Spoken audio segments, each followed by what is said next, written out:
Hi friends, happy Deepavali. എന്തിനാണ് ദീപാവലി ആഘോഷിക്കുന്നത് എന്നറിയാമോ? തിന്മയുടെ മേൽ നന്മയുടെയും ഇരുട്ടിൻ്റെ മേൽ വെളിച്ചത്തിൻ്റെയും വിജയത്തെ പ്രതീകപ്പെടുത്തുന്ന ദീപങ്ങളുടെ ഉത്സവമാണ് ഇന്ത്യയിൽ ദീപാവലി എന്ന് പറയപ്പെടുന്നത്.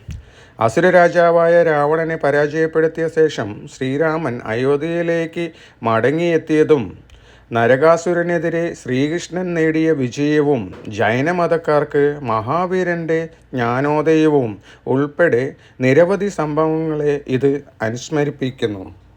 സമ്പത്തിൻ്റെയും സമൃദ്ധിയുടെയും ദേവതയായ ലക്ഷ്മി ദേവിയെയും ഈ ഉത്സവം ആദരിക്കുന്നു. കൂടാതെ പുതിയ തുടക്കങ്ങൾ, കുടുംബ സമാഗമങ്ങൾ, സാംസ്കാരിക പൈതൃകം ആഘോഷിക്കുന്നതിനുള്ള സമയവുമാണ് ഇത്.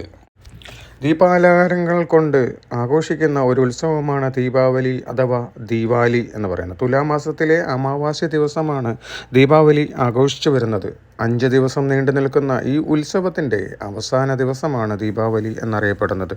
ദീപങ്ങളുടെ ഉത്സവമായ ഇത് ഹിന്ദു, ജൈന, സിഖ് മതവിശ്വാസികൾ വിളക്കുകൾ തെളിയിച്ച് ആഘോഷിക്കുന്നു. കൂടാതെ മധുരപലഹാരങ്ങൾ വിതരണം ചെയ്തും സമ്മാനങ്ങൾ നൽകിയും ദീപാവലി ആഘോഷിക്കപ്പെടുന്നു. തമസോമ ജ്യോതിർഗമയ എന്ന വേദവാക്യമാണ് ദീപാവലിയുടെ സന്ദേശം എന്നാണ് പറയപ്പെടുന്നത്.